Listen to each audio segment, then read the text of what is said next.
Ya, comienza. Llévenlo si quieren.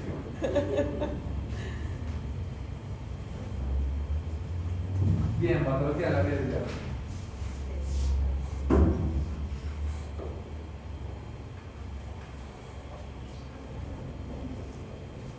Ya, descansaron, listo, están como nuevos. Se desperezan. Listo, seguimos. Ahora sí. Dicen ayer que están todos listos. Comenzando, pedido público, anatomía. Para darles alegría. Primero, la vía biliar se clasifica como principal y accesoria. La vía principal está compuesta por el conducto hepático común y el conducto colédoco. La vía accesoria está conformada por la propia vesícula biliar y el conducto cístico. O sea, algo accesorio es algo que no es indispensable. Puede estar o no estar. Por eso que Nelly sigue siendo feliz a pesar de no tener vesícula. Porque igual tiene hígado, produce bilis, la bilis igual llega al duodeno y hace todo. O sea que se puede vivir sin vesícula, sí, claro, mejor con vesícula, pero si se tiene que ir van a vivir igual. No sabe si toser, reírse, qué sé, chica. Le da lo mismo infartarse que reírse. Así de lindo venir a clase. Entonces, recuerden eso. Siempre en la literatura van a encontrar que se refieren a vía biliar accesoria, principal. Los conductos, esto es bien importante saber, anatomía de los conductos. No siempre ustedes van a encontrar en una ecografía las imágenes claritas. No siempre hay un lito que aparece ahí como una gran bola de color blanco, porque depende de la composición. Los litos que tienen mucho calcio sí son muy hiperecogénicos, se ven fácil. Los que son de puro colesterol no son tan hiperecogénicos, a veces ni lo llegan a ver. Pero ustedes pueden encontrar que un conducto está más dilatado de lo normal. Y solo con ese detalle se sospechan que hay algo causando eso, y es por ejemplo ese lito. Entonces, recuerden que del hígado sale conducto hepático derecho, conducto hepático izquierdo y forma el hepático común. El conducto hepático común mide unos 30 milímetros de largo, unos 5 milímetros de diámetro. Después viene el conducto colédoco, que mide unos 50 milímetros de largo y unos 5 milímetros de diámetro. Y ese conducto colédoco desemboca ahí. ¿Cuál es el detalle anatómico ahí? ¿Cómo se llama ese punto de desembocadura del colédoco en la segunda porción del duodeno?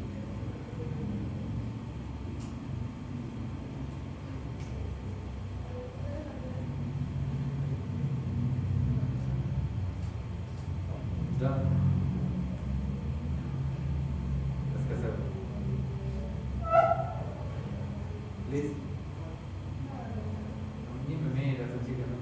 No tiene corazón. Madre. Por ahí escuché algo. Ampolla de váter. Bien. Por tímidos perdieron aquellos dos flojos. Hablen sin miedo. Total, de acá hasta allá no llego a golpear.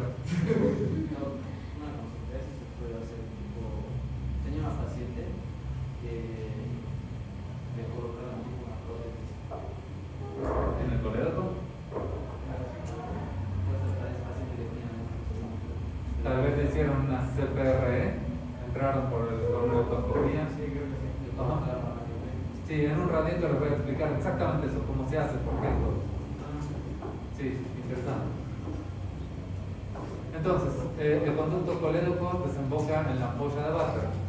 Y la ampolla de váter tiene un esfínter que regula el paso de la bilis. ¿Cómo se llama ese esfínter? Esfínter de Oddi. Bien.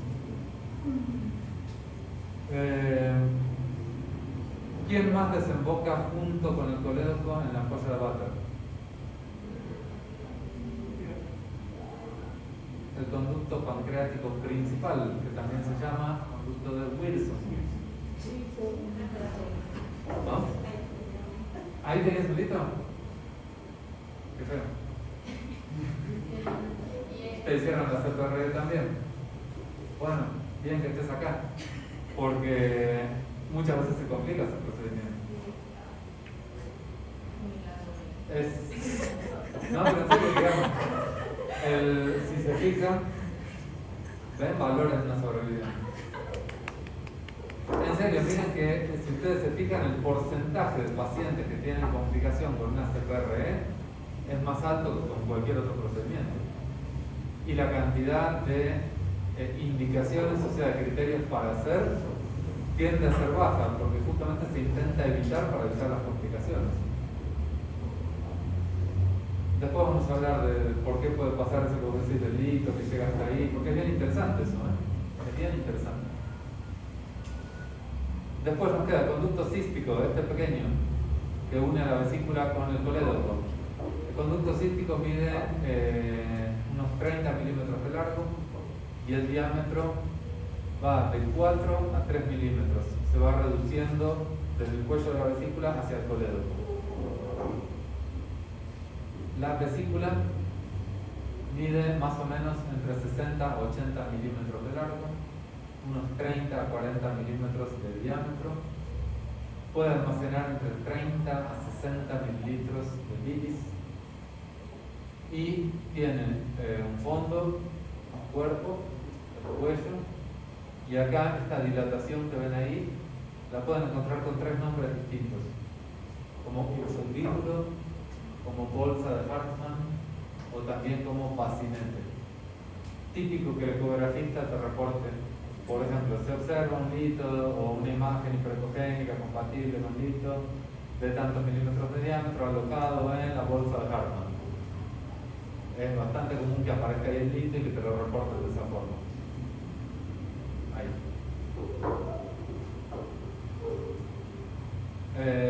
La vesícula está irrigada por la arteria cística. La arteria cística es rama de la hepática propia, que es rama de la hepática común, que es rama de la arteria celíaca, que es rama del tronco celíaco, que es rama de la arteria mesentérica superior, que es rama del tronco celíaco de la aorta abdominal, el hipotélamo. A esta altura y con este calor, gracias que sigo hablando. Cística, rama de hepática propia, hepática común, arteria celíaca, tronco celíaco, aorta abdominal. El drenaje venoso es mucho más fácil. Directamente la vena cística desemboca a la cava inferior, a veces directamente o a veces a través de la porta. Y la inervación está dada también por sistema simpático, parasimpático. Esperen que el kinder está ahí peleando. Los chiquitos en salita rosa se están peleando. Señora maestra.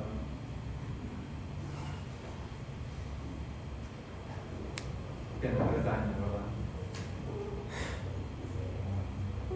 Son tus amigos, no los traigas. Esta inervación, decíamos, por el simpático a través de plexo mesentérico superior y celíaco, y por el nervios por ramos del nervio vago para el sistema parasimpático. Y el drenaje linfático está dado por el ganglio cístico, o también llamado ganglio de Mascagni. Mascagni en italiano se escribe Mascagni.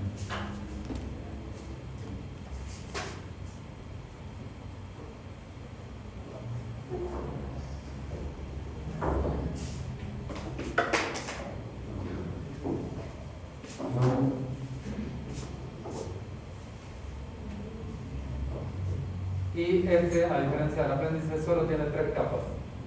Tiene serosa, muscular y mucosa.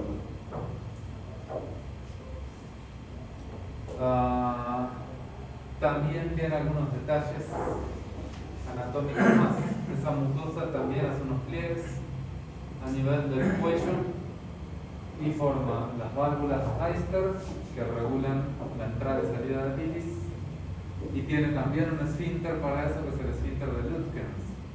Entonces, todos esos son los elementos anatómicos que regulan la entrada y la salida de bilis. ¿Cuánta bilis produce un ser humano en un día?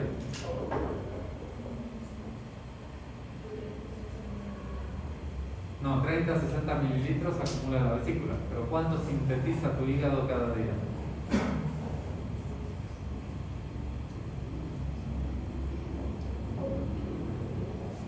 ¿Ah? Ahora, de forma que lo escuches. En español, en portugués, en francés, lo que quieras, pero que te escuches. Acá, sin miedo. Acá del perro que le van a dar con el látigo. Tranquila. No, no te voy a encontrar el látigo. ¿Cuántos? 2 mililitros. 30 a 60 mililitros.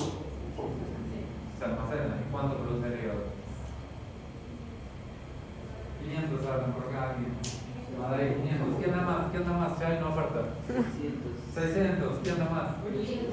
800. 1000. ¿Quién da más? 1500. Ya. Le reparto el premio. Normalmente se producen entre 1000 a 1500 mililitros de bilis.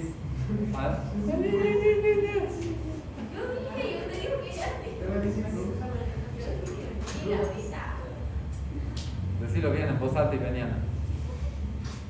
1000 a 1500 ml se producen en los hepatocitos, van por los conductillos interlobuliciales, por los canalículos biliares, al conducto hepático derecho, izquierdo, después al común y ahí van. Pero no todo va a ir a la vesícula. ¿Quién es el payaso que anda aquí? Ah, la payasa. Tirar en el ojo. Sí, vi líquido así volando. Creí que había una ahí. En esta sala todo puede pasar. Entonces, los 1000 a 1500 ml, no todos van a ir a la vesícula. Hay mucho de eso que va directo a descender por el conducto hepático, por el colédoco y se va directo al duodeno. Hay una secreción, una liberación basal de bilis. La bilis, cuando se forma, tiene gran cantidad de agua, por eso son tantos mililitros. Porque además de las sales biliares, pigmentos, electrolitos y todo, los lípidos tienen mucha agua para que fluya fácilmente. Cuando esa bilis se almacena, esos 30 a 60 ml en la vesícula tiene una función importante que es la concentración. O sea, la mucosa empieza a reabsorber agua y esa bilis se vuelve más densa. Y entra otra vez más bilis y le quita agua, y entra más y le quita. Entonces tu bilis está súper concentrada.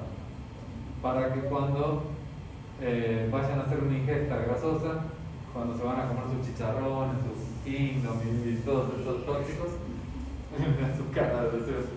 Sécate la baba, por favor. Cuando comen eso que tiene tanta grasa, entonces ahí con poquitos ml que larga la vesícula, tienen capacidad de emulsionar y degradar un montón de lípidos de la dieta.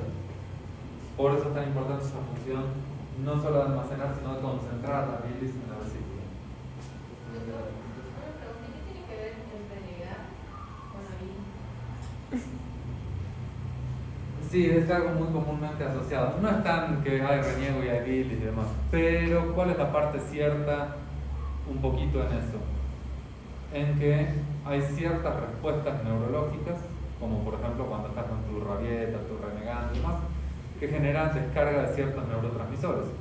Y si dijimos que esa vesícula y el hígado y todo está inervado por un sistema simpático, un parasimpático y demás, vas a incrementar ciertas producciones y ciertas liberaciones de sustancias.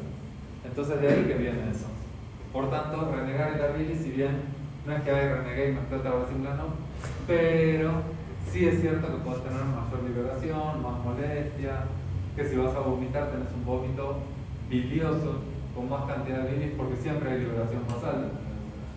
Entonces, aún para mitos o cuentos de abuela, si estudias fisiología a veces hay una explicación que puede justificar algo. Como por ejemplo, no me acuerdo si les conté cuando vimos hemostasia, que hay gente que te dice, a mí siempre me sangraba la nariz, y venía mi abuela y me metió un montón de perejil en la nariz. Debe haber una buena explicación, ¿cuál será? El perejil, como tantas verduras verdes, tiene vitamina K. Entonces, no era, la abuela no sabía medicina, pero tampoco estaba loca. O sea, en algún lado llegó eso y estaba bien. Y de verdad funcionaba. Igual toman ensalada por la boca, pero es cierto que tiene un efecto, es cierto que había un beneficio.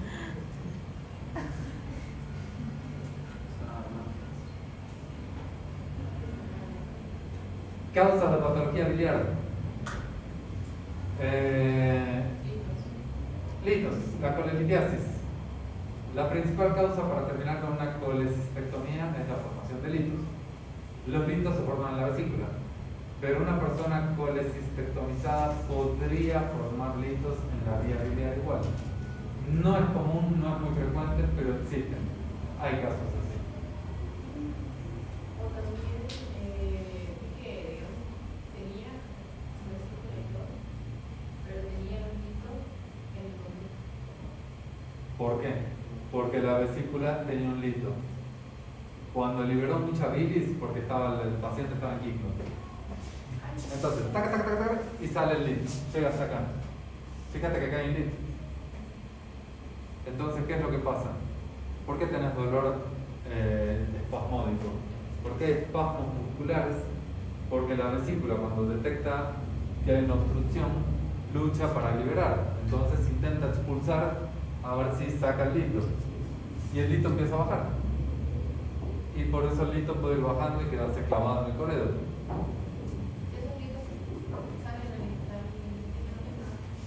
Si tenés mucha suerte, sí. La mayoría no tiene tanta suerte y termina bajo el cuchillo de alguien que lo deja esperando 3 días. Bueno, no todos te dejan esperando tanto.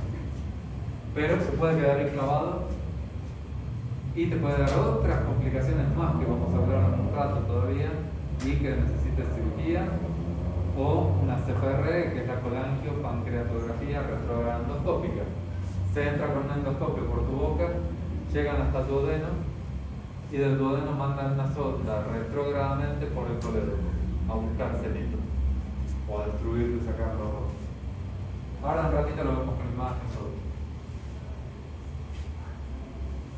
Las obstrucciones biliares, si bien la principal causa son los litos, pero no es la única. Pueden tener estenosis, procesos inflamatorios que también te den estenosis. Podrían tener hipoplasias, o sea, formaciones embriológicas incompletas, que ya te da directamente un cuadro patológico del nacimiento y de cirugía ahí nomás. O la atresia, que directamente es una falta de formación. Podría haber tumores que por efecto de masa compriman la vía biliar y te dan obstrucción.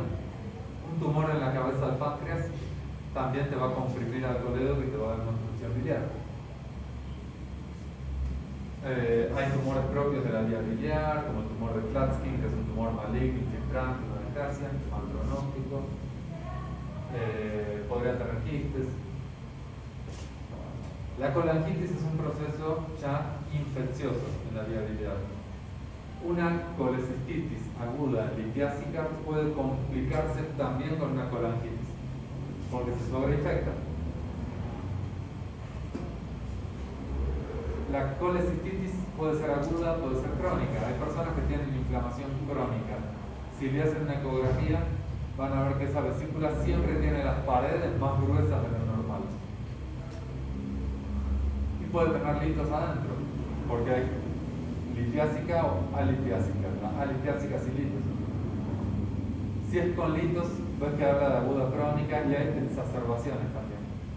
Un paciente puede tener un cuadro crónico que ya sabe que tiene inflamación, que tiene litos, pero si se cuida con la dieta no tiene problemas.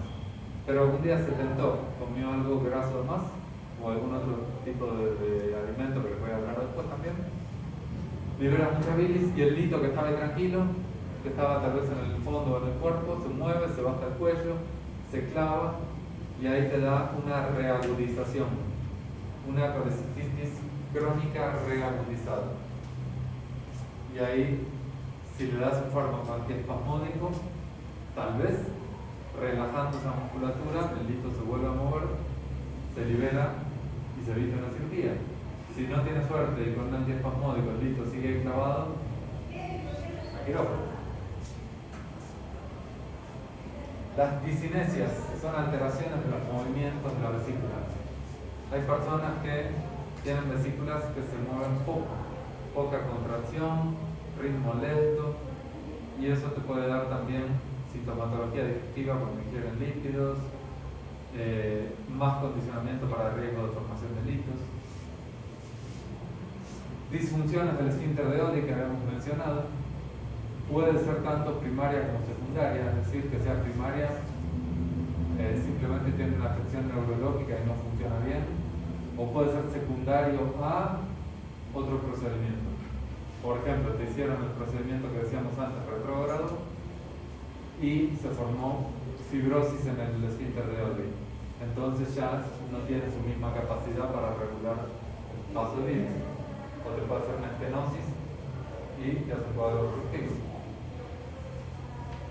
Y la vesícula esclerotrófica, que también lo pueden encontrar como vesícula de porcelana, que es una vesícula que ya está totalmente fibrosada, que no hace ni contracción ni dilatación, que está llena de litos y que es una bomba de tiempo.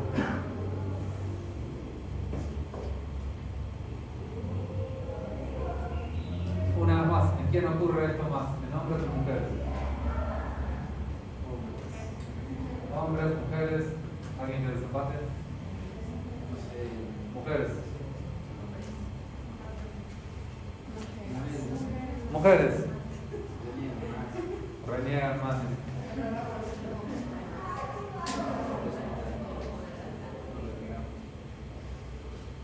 Hay cada uno. Cuando atiendas en la emergencia, vas a ver a cada uno. No es por reneguitis que la mujer tiene más, es por otras cosas. Es cierto que es más común en la mujer. Hay 3 veces más incidencia de formación de litos en la mujer que en el hombre. Pero no es por renegona, es por cuestiones que tienen que ver, por ejemplo, con efectos hormonales. Normalmente a partir de los 40 años hay más incidencia. No es muy común antes de los 30 años tener litiasis y terminar una colecistectomía. Pero aquí tenemos una joven que es de su casa. Siempre hay excepciones. Eso no es reneguitis, eso es renegada. Hay casos, pero no es lo más común. Por estadística, siempre son menos, porque lleva mucho tiempo que se formen los litos.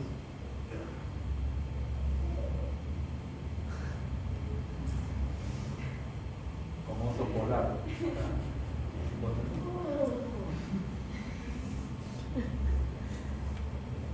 Entonces, en el género femenino tienen, les decía, cuestiones hormonales. Los progestágenos aumentan el riesgo de formar litos porque generan cambios en la fisiología biliar a nivel de lo que son los estímulos y la liberación de la bilis de la vesícula. Cuantas más gestaciones tiene una mujer, más aumenta el riesgo. No quiere decir que toda embarazada va a tener litos, no.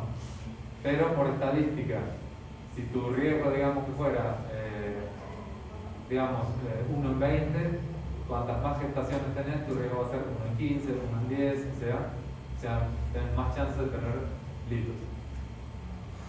El uso de anticonceptivos hormonales combinados que tienen progestágenos va a dar el mismo efecto y también te aumenta el riesgo. Ahora, ese riesgo no por sí solo te va a causar litos. Tenés que tener de por sí otras condiciones que te predisponen a los litos, que en un momentito más las vamos a ver. ¿Qué cosa? ¿La etnia por qué? La etnia, ¿por qué? No se sabe por qué, pero la etnia indoamericana es la que mayor formación de litos tiene en el planeta. Así que, bingo, en eso somos campeones mundiales en Sudamérica. No solo por eso, porque hay otros lugares del mundo donde también se comen grasas y cosas así.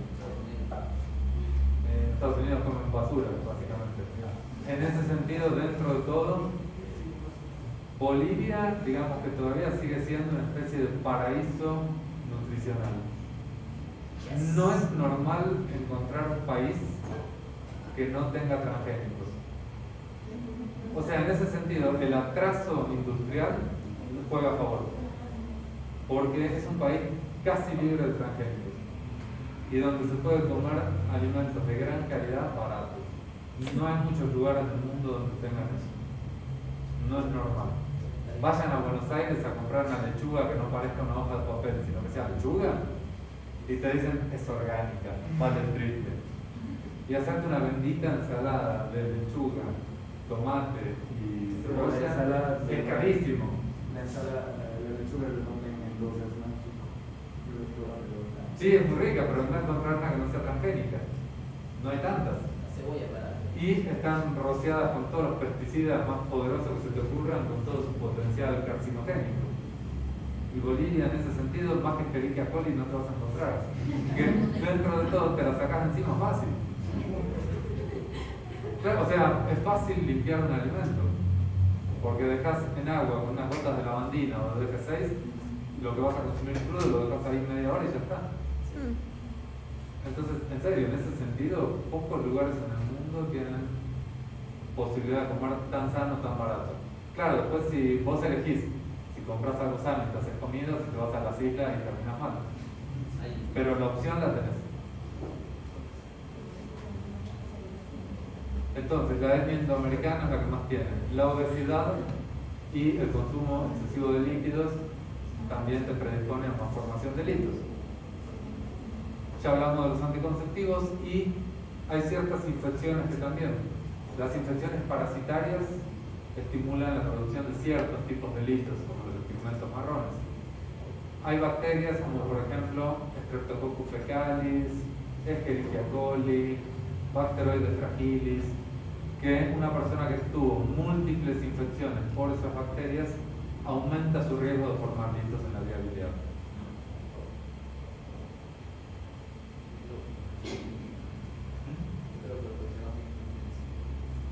Los champiñones son mortales. Van al quirófano, pero nunca van a morir. Pueden tomar cualquier cosa ahí. Yo creo que tienen, más con el esófago, tienen manguera de sardina, así, todos los baños. Hay teorías que dicen, vieron que dicen que si hay un, no sé, impacto un meteorito o algo, lo último que vas a recibir son las hormigas, las abejas y el cochamamú. Tranquilo, van a estar ustedes tranquilos. Van a aguantar todo. ¿Se acuerdan que el riesgo, por ejemplo, en la mujer, en la gestante aumenta, pero para formar los litos no es solo cuestión de factores de riesgo, sino estas condiciones? La persona que forma litos tiene esto, tiene una vesícula que tiene hipocinesia, o sea, disminución de la frecuencia y de la intensidad de los movimientos contráctiles del peristaltismo de la vesícula, y eso hace que como su bilis se libera más lentamente, queda más residuo, o sea, hay más bilis residual en la vesícula. Y esa bilis, al quedarse más tiempo, va a estar más deshidratada, porque se acuerdan que dijimos que la vesícula reabsorbía agua de la bilis. Cuanto más tiempo se queda, más espesa se vuelve. Y a su vez, más moco del que secreta la pared se acumula.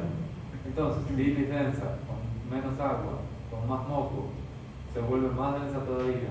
Si encima su dieta tiene mucha grasa, mucho colesterol, va a parar ahí, y ahí es que se van formando los litos. Y ven que todos estos están relacionados entre sí. Menos movimiento, más lento el vaciamiento, se reabsorbe, se acumula moco, y ahí va. Y así se van nucleando. Esto que ven a la izquierda es el proceso de nucleación. Una molécula de colesterol con otros lípidos, como por ejemplo las lecitinas, que habrán escuchado, habrán visto los suplementos que dicen lecitina de soja, que es muy bueno y todo, pero nunca en exceso. Entonces se van nucleando, pueden agregarse sales con calcio, y ahí son los litos más duros, y todos se van nucleando, juntando. Vieron como cuando ven el documental de, por ejemplo, cómo se formó el espacio, el universo, y en el espacio nos muestran el Big Bang, y todos los restos se van juntando, y se forma un planeta. Bueno, a nivel microscópico acá tienen lo mismo dentro de la vesícula. Se junta una cosa, otra, se van juntando, nucleando, y ahí se forman litos. O sea que tuviste el Big Bang en tu interior. Eso es el milagro de la creación del universo. Distintos tipos de litos. Los más comunes son los de colesterol, que predomina ampliamente la cantidad de colesterol en ese lito. Los litos de colesterol pueden tener entre 1 a 2 centímetros de diámetro, son blandos. Si sacan un lito de esos y lo aprietan así a mano, se deforma como una pasta, se hace como algo pastoso, pegajoso. Son de color amarillo, son poco hiperecogénicos, eso significa que no se ven bien en una ecografía. ¿No? Sin la sombra acústica posterior. Si tienen sombras, porque además tienen calcio también, o algo que le den más ecogenicidad.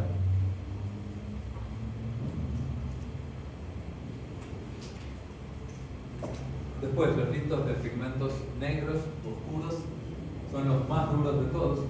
Esos son los más hiperecogénicos porque tienen mucho calcio y ese calcio está con formas sales como el carbonato de calcio, el bilirrubinato de calcio, típico de los pacientes que tienen patología hepática crónica como la cirrosis, que de forma crónica tienden a tener bilirrubinas aumentadas con predominio de la bilirrubina indirecta. Entonces, por eso forman esos litos tan duros. Los pigmentos marrones son de dureza intermedia, tienen calcio también, pero asociado a otros ácidos grasos, como el ácido steárico, el ácido palmítico.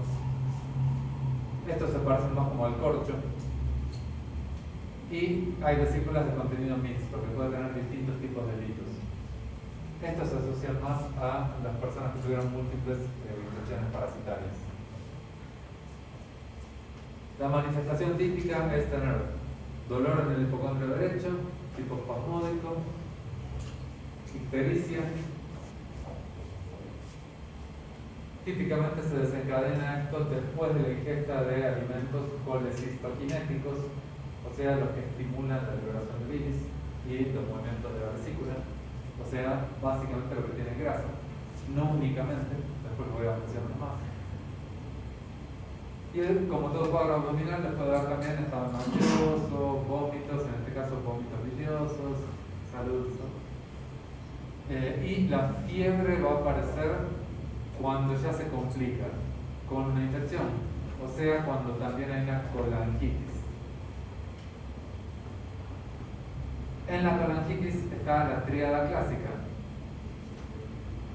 ictericia, dolor en el hipocondrio derecho y fiebre. Y esto se llama tríada de... ¿Alguien sabe? Charcot, la tríada de Charcot. Si este paciente tarda mucho en recibir atención y se empieza a complicar, se va a complicar con hipotensión, alteración del estado de la conciencia o confusión. Más esto, entonces ahí tienen la pentada de Reynolds. La pentada de Reynolds es cuando se dan las 5 manifestaciones clínicas. Es un paciente que ya está en peor estado general que el anterior.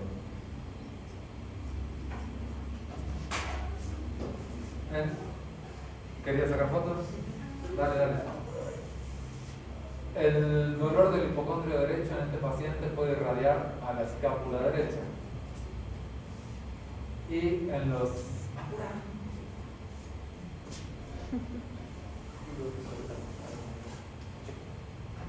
En los diagnósticos diferenciales, como les dije antes, los típicos otros quirúrgicos como cuadro de apéndice, el páncreas, perforación de úlceras gástricas o duodenales,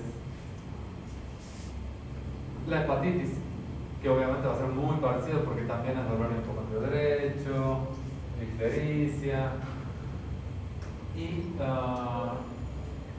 el síndrome de Fitzhugh-Curtis, que también se conoce como perihepatitis. Es un proceso inflamatorio por fuera del hígado, alrededor. Si haces una radiografía de abdomen o en una eco también se puede ver, se forma un signo imagenológico que se le llama el signo de las cuerdas de guitarra. Se ven como unas bandas blancas por acá.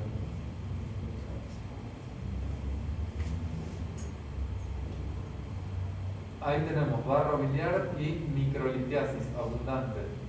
Entonces, los litos cuando tienen calcio generan lo que nos decía Fabricio, el exacto, se llama sombra acústica posterior. O sea, ven que el sonido viene desde acá, ahí está el transductor, ahí viene la señal, y por detrás todo este espacio negro es la sombra que queda. Si el lito es grande, es un lito, por ejemplo, esos que son bien grandes, de 2 centímetros así, van a ver un cono perfectamente definido de sombra. Y se le llama el signo de la cola de cometa.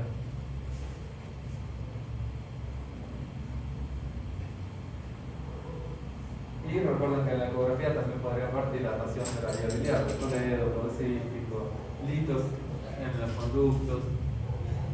Lo mismo que antes, consentimientos, internar, NPO, programar cirugía. Y en la cirugía, en este caso, principalmente se utiliza la incisión de Kocher, igual que la pinza Kocher. Ahí, o sea, una incisión subcostal derecha. Van un dedo o 1 centímetro por debajo del borde costal, en dirección como hacia como a la apófisis sifoides. Y ahí se hace la incisión. Si fuera un paciente que ya está con complicación, con perforación o algo, mediana supraumbilical, ¿sí? Para tener más capacidad de explorar y de hacer más claridad. Una vez que abren todos los planos, tienen que atravesar además acá del peritoneo, parestal y visceral. Hay todavía algo más, el aumento menor, que es el aumento gastrohepático. Sí, aumento, no, es lo mismo. Y no hace falta cortarlo. Tiene un orificio natural que se llama hiato de Winslow, ¿bien? Se entra por ahí, encontrás por debajo del hígado a la vesícula. Y hay que hacer ligadura, excepción de arteria cística del conducto cístico. Para encontrar a la arteria cística, tienen que encontrar el triángulo de Calot. Y los límites de este triángulo son la cara inferior del hígado, el conducto hepático común y el conducto cístico. Y dentro de eso está la arteria, ligadura y excepción, al conducto, ligadura y excepción. Y después esta vesícula está adherida al lecho vesicular a través del peritoneo, entonces hay que hacer disección. La técnica anterógrada es del fondo del cuello, la retrógrada del cuello al fondo, y la mixta es de la mitad a un extremo y al otro. Usan una u otra dependiendo si ya hay complicación, si hay perforación, la anatomía del paciente, si hay mucho tejido adiposo, dependiendo de todo eso. Después de extirpar la vesícula hay que suturar otra vez ese peritoneo que estábamos abriendo para liberar a la vesícula. Esa es la sutura del lecho vesicular. Y una vez que se cerró eso, listo, cierran todos los planos, se acabó. En la cirugía laparoscópica, mismos pasos. Se pueden utilizar 3 o 4 incisiones para puertos, dependiendo de la dificultad en la exploración. Dentro de las complicaciones, además de las habituales que ya mencionamos, podrían tener una fístula biliar, ya habíamos hablado de fístulas, infecciones y, fíjense, importante, colestasis postoperatoria, o sea, que no haya flujo biliar durante algunas horas. Igual que había ilio a nivel intestinal, o lo que hablamos de la vejiga, lo mismo puede pasar con la vía biliar. Y peor sería que tengas una coledocolitiasis. ¿Qué puede pasar? Que vos antes me preguntaste también, y vos tuviste. Digamos que llegas con un cuadro agudo y veo, ok, hay un lito en el conducto cístico y hay que operar. Ok, listo. Y digamos que esa vesícula tenía múltiples litos. Uno estaba en el cístico. Tal vez había uno en el coledo porque nunca vimos. O tal vez no estaba. ¿Y qué pasó? Entre que hicimos la admisión, hicimos exámenes y pasa todo y pasa al quirófano, el lito que estaba en el cístico se fue, bajó. Entonces eso nunca te enteraste. Vos hiciste tu cirugía, todo perfecto, bonito, maravilloso, pero el lito que bajó ahora te está dando una obstrucción y una coledocolitiasis. Y más peligroso todavía sería que ese lito siga bajando y cuando ese lito baja, viene y se clava en la polla váter. entonces también te va a dar una pancreatitis, porque ahora tenés una obstrucción de la vía biliar y de la pancreática. Cuando pasa eso, te hacen la CPR, la colangiopancreatografía retrograndoscópica. Entran por tu boca con el endoscopio hasta el duodeno, mandan la sonda y al lito hay que sacarlo o a veces romperlo con pinza para sacar los pedacitos, con una canastilla que es como si fuera una ruedecita que agarra. Pero a veces no lo logras sacar, o está clavado por acá y no lo logras y no lo logras. ¿Y qué hay que hacer? Una esfinterotomía. Al esfínter de Oddi, cortecito, para liberar y sacar. Pero cuando cicatriza el esfínter de Oddi, a veces te hace fibrosis y estenosis. Y estabas bien y te volviste a poner mal, porque tenés una disfunción del esfínter de Oddi. Este caso tiene un stent.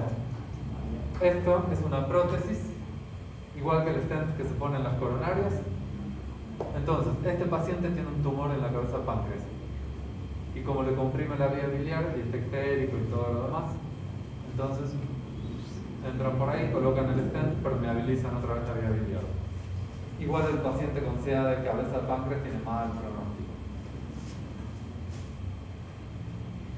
Y por último, para que sepan, habrán escuchado hablar del bypass gástrico.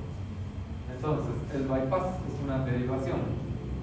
Cortan la unión esófago-gástrica, cortan la unión del duodeno y el yeyuno. Por ejemplo, en los pacientes que tienen un CA gástrico. Y entonces, ¿qué hago? Esto que corté acá, lo uno acá. O sea, la unión esófago-gástrica la uno al yeyuno. Pero también le voy a incorporar, le voy a hacer una anastomosis terminolateral del duodeno. Porque si yo no hago esto, me quedo sin vía biliar y sin vía pancreática y sin todas las secreciones. Por eso lo tengo que hacer. Ahora, fíjense que el estómago no desaparece. Buenas tardes. Buenas tardes. Castellón, Blanco, Sola, Torrico, Chocalda, Córdoba, Presente. Costa, Calizaya, Garbao, Presente. Antelo, Montaño, Camacho, Presente. Ramos, Presente. Leite, Argote, Presente. Gracias. Entonces, si hay un área que tiene un tumor o algo, se extirpa solo esa área. Siempre se intenta extirpar la menor cantidad posible del cuerpo del estómago. Porque recuerden que, si querés puedes venir acá. Recuerden que este estómago participa en toda la parte neuroendocrina. ¿Se acuerdan de las hormonas? La gastrina, las leptinas, entonces todas las que participan en el estímulo al páncreas, a la vía biliar, al apetito, entonces a la sensación de saciedad. Por eso es que hay que perder la menor cantidad posible del órgano y se conserva ahí por más que haya una derivación. ¿Por qué me despido con el jugo de naranja? No, por otro motivo, que tiene que ver con la vía biliar. Crea.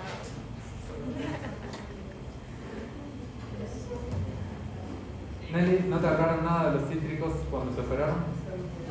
Qué mal. Te han atendido feo, ¿no? Qué crueldad. Pobre santa. La importancia de eso es lo siguiente. Los cítricos tienen efecto colagogo. Eso significa, la palabra colagogo significa que estimula la liberación de la bilis. Si tu paciente que tiene litiasis, y digamos que le diste un antiespasmódico y se salvó de la cirugía, pero los litos están ahí. Si tu paciente se toma medio litro, 1 litro de jugo de naranja, tranquilamente puede hacer el mismo efecto que si se comiera 3 patas de pollo al Kingdom y le dan otra vez un cuadro biliar. Entonces a ese paciente tienen que saber orientarlo, tienen que saber decirle que no es solo las grasas que le van a dar problemas. Hay otras cosas también, por ejemplo, los hijos. No, con las harinas no tenés problemas. O sea, tenés otros problemas, no eso. Claro, en la actualidad como que las harinas son peores para la salud que las grasas. Mucha cantidad de ingesta de harinas no es nada, a largo plazo muy bueno. Por eso esta ciudad que come tantos fideos. Voy a cocinar.